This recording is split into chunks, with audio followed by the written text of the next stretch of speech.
यीशु मसीह के पर्वतीय उपदेश।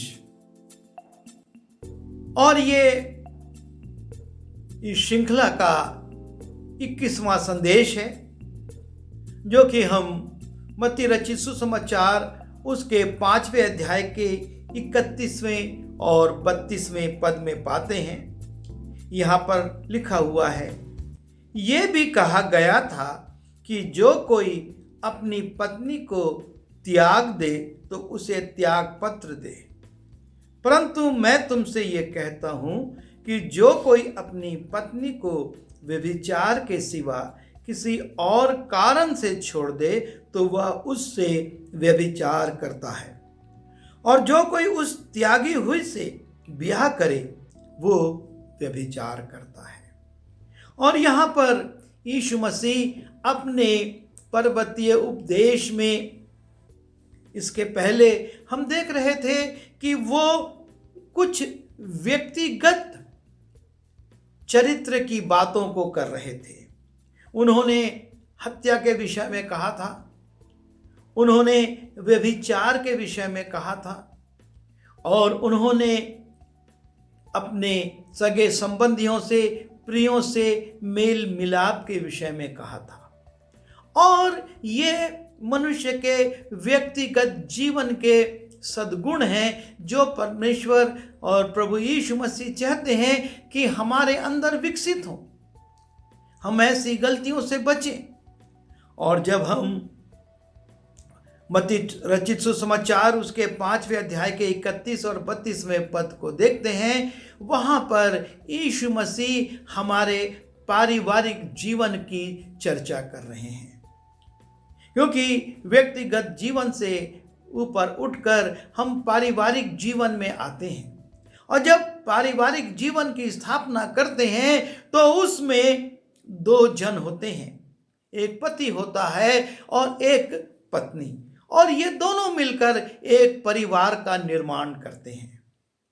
और इसका निर्माण सबसे पहले अदन की वाटिका में परमेश्वर ने स्वयं किया, और ये कहा कि आदम का अकेला रहना अच्छा नहीं है, और इसलिए मैं उसके लिए एक ऐसा सहायक बनाऊंगा जो उससे मेल खाए। और जब उसने सहायक बनाया और आदम ने बड़े आनंद से उस सहायक को स्वीकार किया, तो परमेश्वर ने उनको आशीष दी कि फलो फूलो और इस पृथ्वी पर भर जाओ। और परमेश्वर ने परिवार की रचना इसीलिए की कि वो एक फलने फूलने वाला जीवन व्यतीत करे, एक पारिवारिक जीवन हो जिसमें मेल और प्रेम हो, जिसमें आनंद हो। और परमेश्वर हमेशा ये चाहता है कि पति पत्नी आपस में मिले रहें, और इसीलिए हम उत्पत्ति में भी देखते हैं और नए नियम में कि लिखा है कि वो अपने माता पिता को छोड़कर अपने पत्नी से मिला रहेगा। अर्थात परमेश्वर ने ये एक ऐसा संबंध स्थापित किया जिसको वो चाहता है कि स्थापित रहे, तोड़ा ना जाए। और इसीलिए यीशु मसीह कहते हैं, जिसे परमेश्वर ने जोड़ा है उसे मनुष्य अलग ना करे। पर वर्तमान दशा में जब हम देखते हैं, वर्तमान विश्व में जब हम देखते हैं, तो तलाक एक सामान्य बात बन गई है। तलाक का प्रतिशत बहुत ज्यादा बढ़ चुका है, और विदेशों से जो हम समाचार सुनते, बड़े बड़े लोग जो समाज में बड़ी बड़ी भूमिका निभा रहे हैं, बड़े बड़े ट्रस्टों का संचालन कर रहे हैं, लोगों के जीवन के उत्थान के लिए काम कर रहे हैं, उनके जीवन में भी ये कमजोरी आ रही है, और वो अपने जीवन साथी को त्याग रहे हैं। करोड़ों अरबों रुपए की कीमत चुकानी पड़ती है, लेकिन वो उसको चुकाने को तैयार हैं, लेकिन अपने जीवन साथी के साथ, जिसके साथ वो वर्षों रह चुके हैं, साथ रहने को तैयार नहीं है। और ये बात परमेश्वर को पसंद नहीं है। यीशु मसीह ने पुराने नियम का उल्लेख यहाँ पर भी किया है और कहा है ये भी कहा गया था कि जो कोई अपनी पत्नी को त्याग दे तो उसे त्याग पत्र दे। और जब हम व्यवस्था विवरण उसके 24वें अध्याय के पहले पद से चौथे पद में जाते हैं, वहां पर हम इसका उल्लेख पाते हैं कि यदि कोई पुरुष अपनी पत्नी से प्रसन्न ना हो तो वो उसे त्याग पत्र लिखकर छोड़ सकता है। और जब हम नए नियम में आते हैं तो फरीसी भी, जब हम मत्ती रचित सुसमाचार उसके 19वें अध्याय को देखते हैं, इसी बात को कोट करते हुए, व्यवस्था के इसी भाग को कोट करते हुए यीशु मसीह से कहते हैं, उनसे सवाल करते हैं। जब हम मत्ती रचित सुसमाचार उसके 19वें अध्याय के 3 पद को देखते हैं, तब फरीसी उसकी परीक्षा करने के लिए उसके पास आकर कहने लगे, क्या हर एक कारण से अपनी पत्नी को त्यागना उचित है? प्रभु यीशु मसीह से फरीसी कहते हैं, क्या हर एक कारण से, कोई भी कारण हो, जीवन के कोई भी उतार चढ़ाव हो, और जिसमें कि पति पत्नी अपने आप, अपने विचारों को, अपने सोच को, अपने मन को एक नहीं पाते, तो क्या पत्नी को त्यागना उचित है? उन्होंने उससे कहा, फिर मूसा ने क्यों ठहराया कि त्याग पत्र देकर उसे छोड़ दे? वो यीशु मसीह से ना सिर्फ परीक्षण कर रहे हैं, लेकिन उससे बहस भी कर रहे हैं कि मूसा ने लिख कर दिया है, व्यवस्था में कहा है। उसने कहा, मूसा ने तुम्हारे मन की कठोरता के कारण तुम्हें अपनी पत्नी को छोड़ देने की आज्ञा दी थी, परंतु आरंभ से ऐसा नहीं था। अर्थात परिवार की जो रचना हुई है वो मूसा के बाद से नहीं, या व्यवस्था के बाद से नहीं है, ये तो आरंभ से हो चुकी है।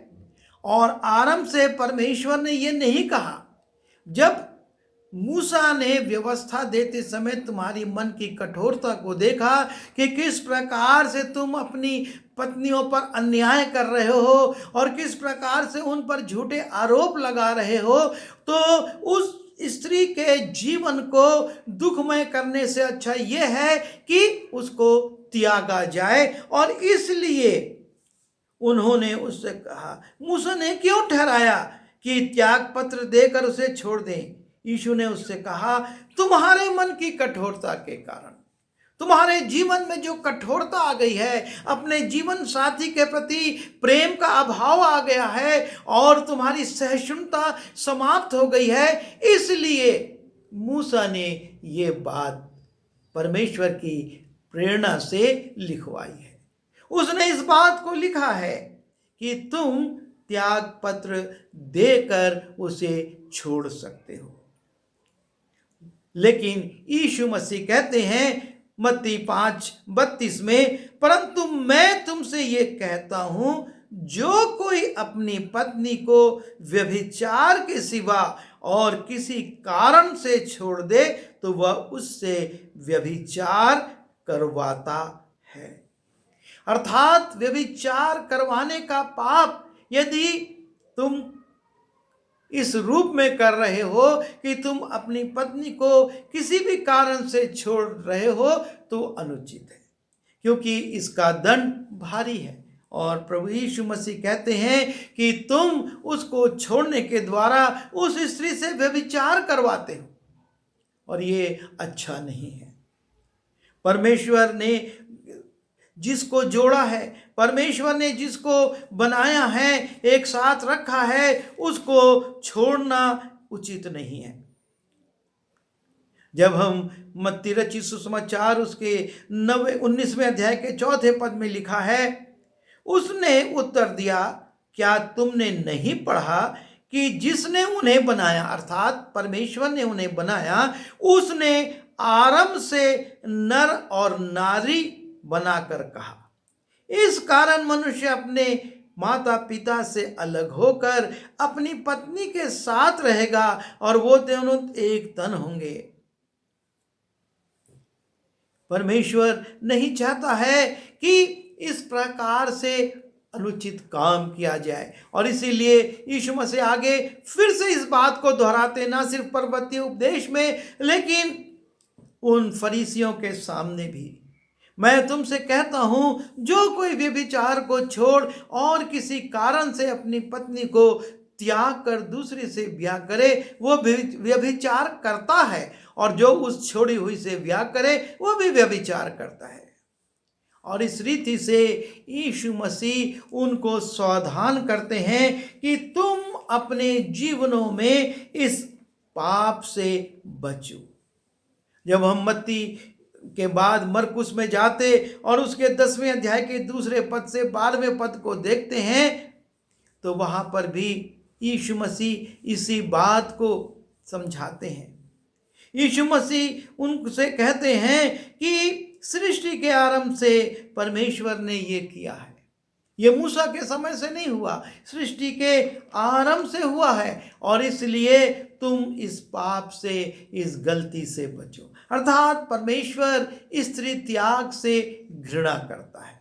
वो ये नहीं चाहता कि मनुष्य एकायु तक साथ रहे और उसके बाद फिर वो अपनी पत्नी को त्याग दे, लेकिन वो कहता है जिसे परमेश्वर ने जोड़ा है उसे मनुष्य अलग ना करे।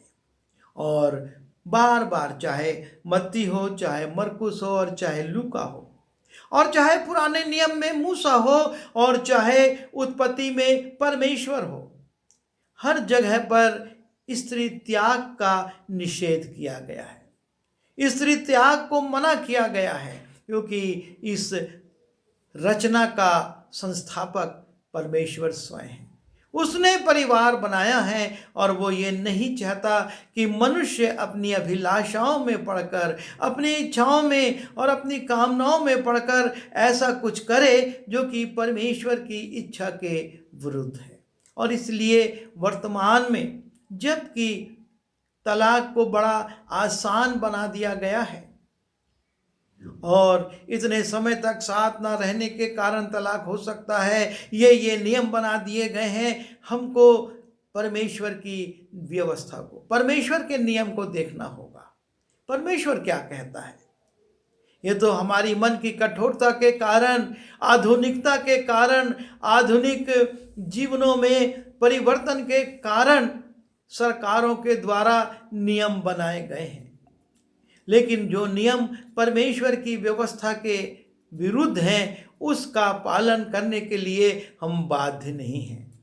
हम उस तलाक को स्वीकार ना करें जो कि हमारी मानवीय भावनाओं के अनुकूल है, लेकिन परमेश्वर की इच्छा के विरुद्ध है।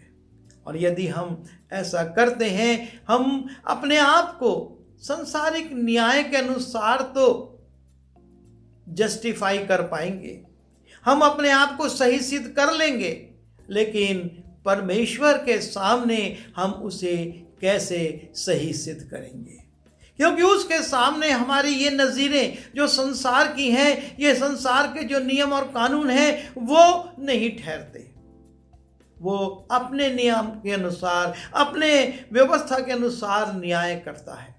और इसलिए हमको न्याय तो परमेश्वर से लेना है, क्योंकि वचन कहता है हर मनुष्य का जन्म लेना और मरना और उसके बाद उसका न्याय होना सुनिश्चित है। जब ये न्याय होगा तब हम कहाँ ठहरेंगे? तब ये संसारिक उदाहरण, ये संसारिक संवैधानिक बातें हमारे काम नहीं आएंगी। और इसलिए हम इस धोखे में ना रहें कि कानून के अनुसार हम ये कर सकते हैं। कानून बहुत कुछ कहता है, लेकिन परमेश्वर क्या कहता है हमको ये भी देखना है और उसके अनुसार करना है। प्रभु हमारी सहायता करे कि हम इस बात की शिक्षा अपने लोगों को स्पष्ट रूप से दें कि परमेश्वर स्त्री त्याग से घृणा करता है। वो ये नहीं चाहता है, और वो चाहता है कि जिसे उसने जोड़ा है वो जीवन भर साथ रहे। आइए प्रार्थना करें। प्रभु जी, हम धन्यवाद देते हैं आपके जीवित वचन के लिए। आपने इन पर्वतीय उपदेशों में जीवन के हर पहलू पर प्रकाश डाला है ताकि हम उसकी रोशनी में आगे बढ़ सकें। फिर भी प्रभु जी हम संसारिक नियमों कानूनों की आड़ में अपनी मनमानी कर जाते हैं, लेकिन एक बार फिर आपने स्पष्ट किया है कि आपका न्याय संसारिक कानूनों के अनुसार और संसारिक नियमों के अनुसार नहीं होगा। आपका न्याय आपकी व्यवस्था और आपके कानूनों के अनुसार होगा। और इसलिए प्रभु हम अपने जीवनों में इस बात के लिए सचेत हों और संसारिक नियमों की आड़ लेकर ऐसा कुछ ना करें जिसके कारण हम आपके सामने दोषी ठहरें। हम सबों की सहायता कीजिए ताकि हम व्यवस्था के अनुसार आपके अनुसार स्थिर रह सकें और आपकी महिमा करें। विनती यीशु के नाम से मांगता हूँ, आमीन।